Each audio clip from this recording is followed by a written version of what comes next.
रविंद्र सिंह जी, अब नक्सलवाद खत्म हो गया है, लेकिन अभी तक जो लोग समर्पण किए हैं उनसे ऐसा कुछ इनपुट नहीं मिल पाया है कि झीरम घाटी में कौन थे, क्या हुआ, इसके पीछे की कहानी क्या है। सरकार कांग्रेस की चली गई और उनसे भी ये सारे सवाल होने थे, लेकिन बीजेपी से उम्मीद इसलिए है क्योंकि अब नक्सलवाद खत्म हुआ है और ऐसे लोगों की काफ़ी लंबी चौड़ी लिस्ट है जो कि इस घटना में भी शामिल हो सकते हैं। बीजेपी क्यों सच्चाई को सामने नहीं ला रही है इस घटना की? नहीं, बीजेपी ने इस सच्चाई को कभी छिपाने का प्रयास नहीं किया। हमेशा सच को सामने लाने का ही प्रयास किया। जब ये घटना घटी उसके एक हफ्ते के अंदर हमने एनआईए जांच करा दिया। बाद में जित्तू मुदलियार ने जाके पुलिस थाने में रिपोर्ट दर्ज कराई। उसके बाद उन्होंने रोकने का प्रयास किया। मुझे अफसोस हुआ और अच्छा भी लगा, सुरेंद्र शर्मा जी ने स्वीकार किया भूपेश बघेल की जेब में सबूत रखा था।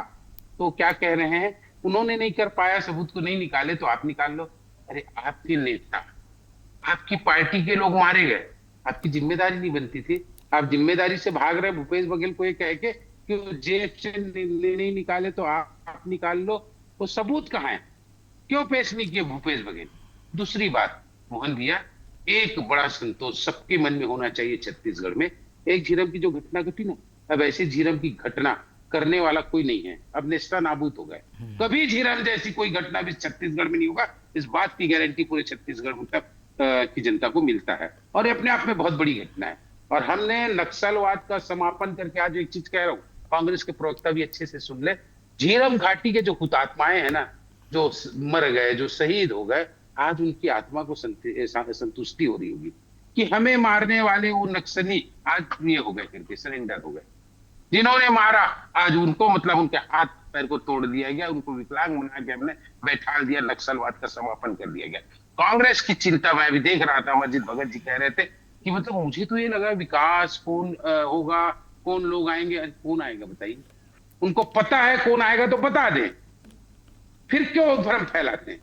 नक्सलवाद के समापन से उन्हें कितनी तकलीफ हो रही है मुझे समझ में आ रहा है। और मुझे लगता है कभी 25-50 साल बाद फिर कांग्रेस कहीं सेंट्रल में आ गई धोखे से, अब तो असंभव चीज है, तो ये नक्सलवाद को फिर प्रारंभ करेंगे, ये नक्सलवाद को फिर प्रश्रय देंगे। क्यों बता रहा हूं? जब अमित शाह जी लोकसभा में बोल रहे थे ना नक्सलवाद, तो उन्होंने कहा कि भूपेश बघेल इसमें सहयोग नहीं करते थे, और बोलोगे तो फिर सबूत देता हूं।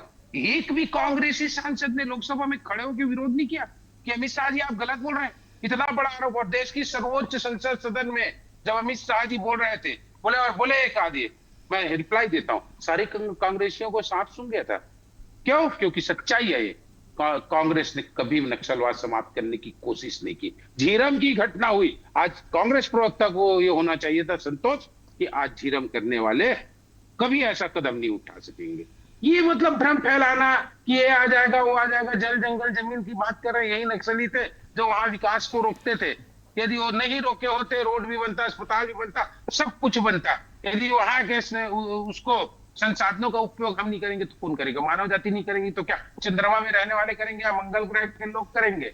यदि होगा, बस्तर में क्या कहते हैं, और अमित शाह जी ने कह दिया भाई कोई नहीं, केवल वहां सहकारिता का होगा, अमूल के तर्ज पे हम मतलब वहां पर डेयरी का विकास करेंगे। उसके बावजूद आप लोग को उन पे भरोसा नहीं, अपने ही पे भरोसा, अपने झूठे भरम पे भरोसा है कि कपोल कल्पनित रचना रचते हैं आप लोग कि ऐसा हो जाएगा वैसा हो जाएगा। हम देखेंगे उस चीज को, और कांग्रेसी भी देखेंगे इस चीज को, ठीक झूठे है। साबित होंगे।